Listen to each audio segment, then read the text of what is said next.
I'm just here with Tom, who's one of the students that's part of the development program. Tom, just a couple of questions that I wanted to ask you about how you got started and who you are. You want to just kick off and tell us who you are and how you got started in the program? Hi, I'm Tom. I got started in the program because, well, to be honest, I knew Adam. I knew Adam previously. We worked together as engineers. We did a couple of small deals together. And along the way, we kind of went our own ways. Adam kept going with, property. I ended up being a teacher. So, look, it just so happened that kind of, I became a teacher for more freedom in life rather than an engineer constantly working. And it kind of led me to believe that there's more freedom to be found, and that freedom, from what I saw, was by Adam doing his developments and making a lot more money than I ever expected possible. So, in my mind, that money is freedom, and especially if you can get to a point where that money is kind of working for you. So that just got me really motivated to do the program and do the same thing Adam's doing. I should have done that a long time ago. So I ended up here. Yeah. All right, awesome. And look, we have known each other for a little while. Did I give you any breaks with the program? Any breaks with the program? Has it come in, is it any different to how I've provided it to anybody else? Oh, no, absolutely not. It's exactly the same. I haven't, not that I've noticed anything. Adam's doing his thing. Sorry, there's flies around here. No, I don't believe that you've given me a free ride, basically. There's definitely no free ride, but there is this guy sitting back here. He's decided to come and sit next to me. So, yeah. All right. So why did you join the program and pay? Look, it was the case. Yeah, look, it was a case of watching you get too successful, mate. And I thought to myself, well, what the hell am I doing? Being a teacher, I'm not making huge money, but I am a person that is after freedom in life. So, I mean, the original reason I joined the teaching profession was to get some freedom, thinking that, rather than working as an engineer, working very long days, Saturdays, working away from home. When I became a teacher and a mathematics teacher, that once you get into a rhythm, your days become very quick because, you have your lesson plans in your head. So you don't need to continually put in, huge amounts of time in order to plan your lesson. So my days are pretty streamlined. I can be at work for 6 hours and then have the rest of the day, but it still takes time. What's that? The life of a teacher. Yeah, life of a teacher, mate. But I want to get that down to 0 hours. I want to get into the whole kind of like, hey, let's just go somewhere for a holiday. Every few, whether it's months or weeks. Hell, weeks would be awesome. But I need more freedom in life. That's what my ultimate goal is. So. Yeah, awesome, cool. So that's why you joined. Now, I know you have property experience before and you're very modest, but you have done quite well in the Yes. property space already. Yeah. And I know you want to go to the next level, which I know that you will do. Yeah. Just give us a bit of an idea on what you've done previously, because we have done some deals together as well.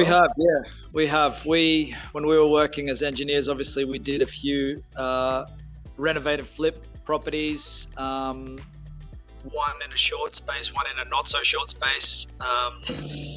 Inexperience came into play there. Obviously, we could have done that a lot quicker. But anyway, we did. You've transacted. You've bought properties before. Yeah, look, I mean, I've done the whole Airbnb thing. That was doing quite well. Mind you, it'd probably do a hell of a lot better right now. But anyway, it is what it is. I've renovated and made some good money. So far, I haven't lost any money.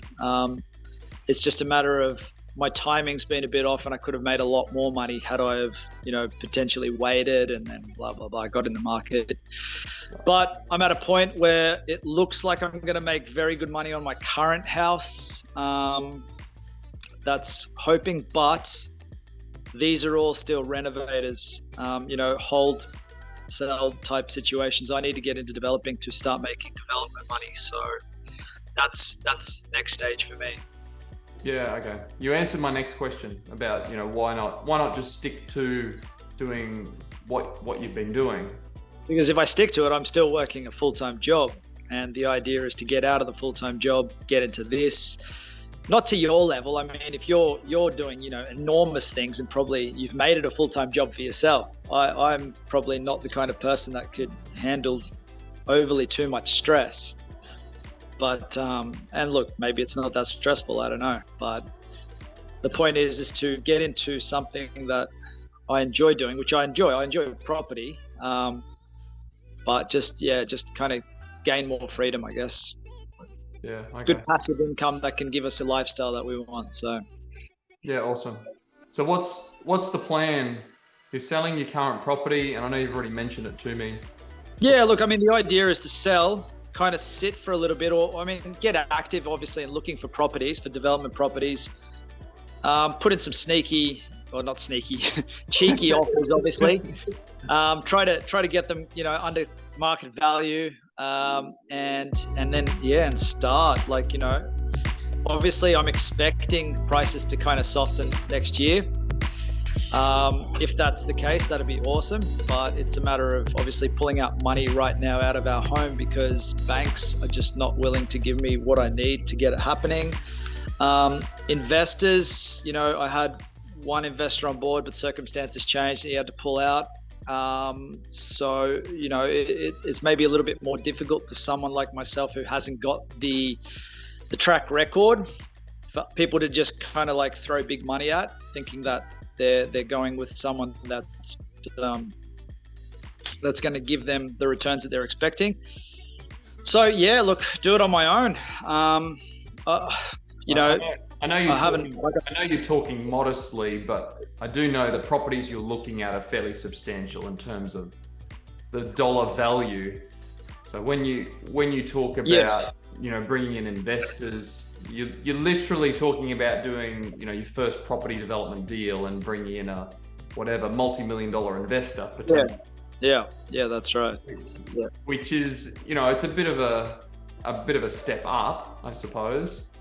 Yeah, I suppose you're right. I do. Yeah. Not saying it's not impossible because people have done it before. Yeah. But more so that you already have the contacts, or you have the contacts to be able to do that. And in actual fact, you've decided, you made a decision that you don't necessarily want to rely on an investor for the first one. You're just going to do it, fairly substantially anyway. Yeah, well, that's right. Exactly. That's right. So just for those people that are, already sitting on equity on properties that they've owned for 10 years or 20 years, or they've got a big, equity base. It's about utilizing that base, or, that equity, and then accelerating the growth. Yeah. Not waiting another 20 years to maybe make another whatever in equity, trying to accelerate that. So my question is around, does a program give you enough info for you to make your own decision around what's going to be the best way forward, both in the property development sense, but then also in the overall holistic sense of what you're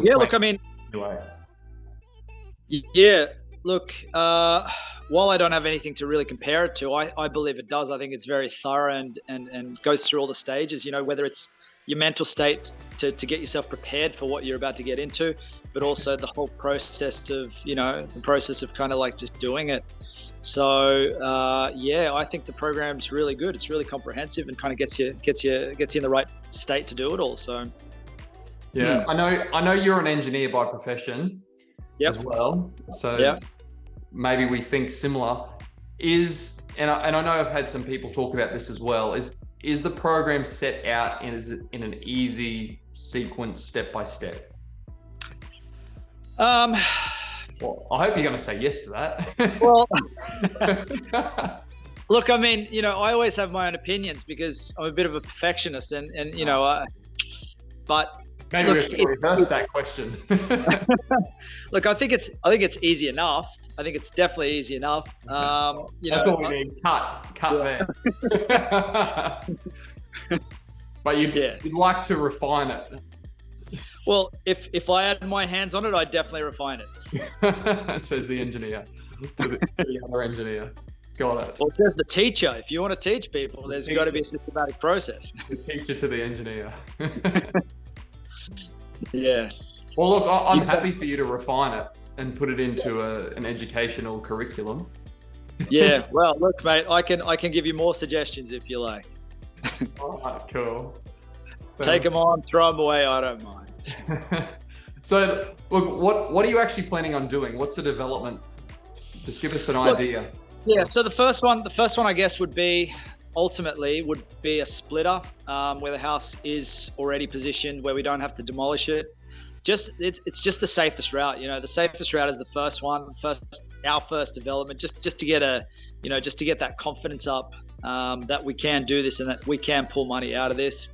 That would be our ultimate goal. I don't really want to be building anything in this environment because obviously, everything's so far behind and so bloody expensive. Hope I can say bloody, but anyway, So the idea is just civil works, council applications, get that through nice and quick, nice and easy. Then by that stage, hopefully things have settled down and we can progress into 3, 4. Something along those lines. Part of your program, obviously, you said there's that middle ground, which is really difficult. We don't want to go over 4 until you get into the big amounts. So yeah, I think that's what we'll do. 1 into 2 first.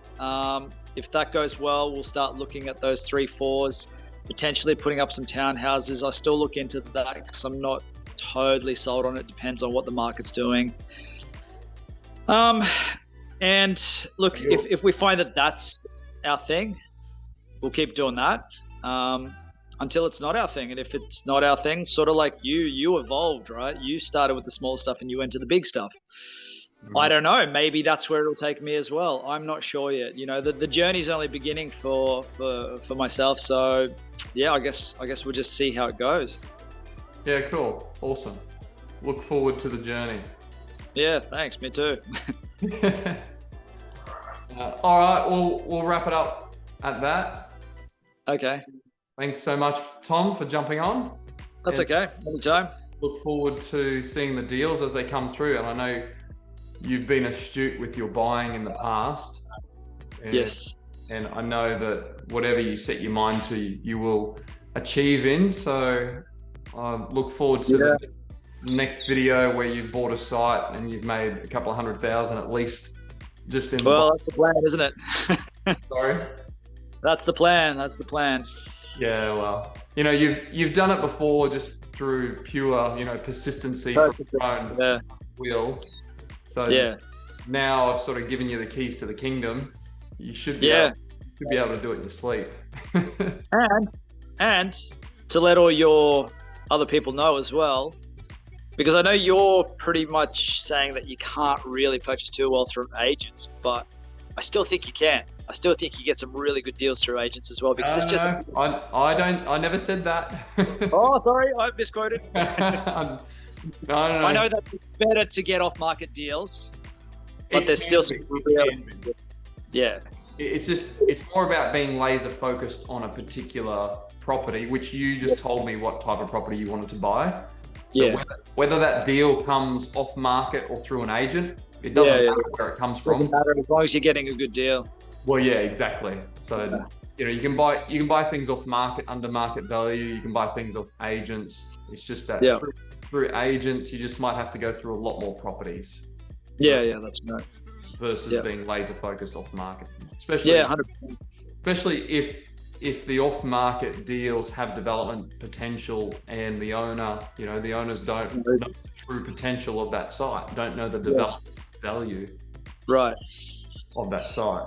Yeah, exactly. That's true. So yeah, that's where you pick up a lot more than a couple of $100,000. Yeah, that's right. Exactly. Especially with the bigger sites. But anyway, we'll leave it at that. Thanks so much for your time. No worries. I hope All right. you've gotten value out of the video, out of the testimonial, and maybe are thinking about doing the same if they're doing a splitter or a duplex, and something easy to start with to build your confidence, and then scale it up from there, because you don't have to go big from day one, and most people don't. We build up to a point. So just take the baby steps, a couple $100,000 at a time, and then maybe accelerate into To be honest, I just want to substitute my income with, if I double my income through this rather than working, I'm already happy. Yeah. Okay. That's very easy to do. Yeah. Half a property, but anyway. I'll leave it at that. Thanks, Tom. All right. Thanks, Adam.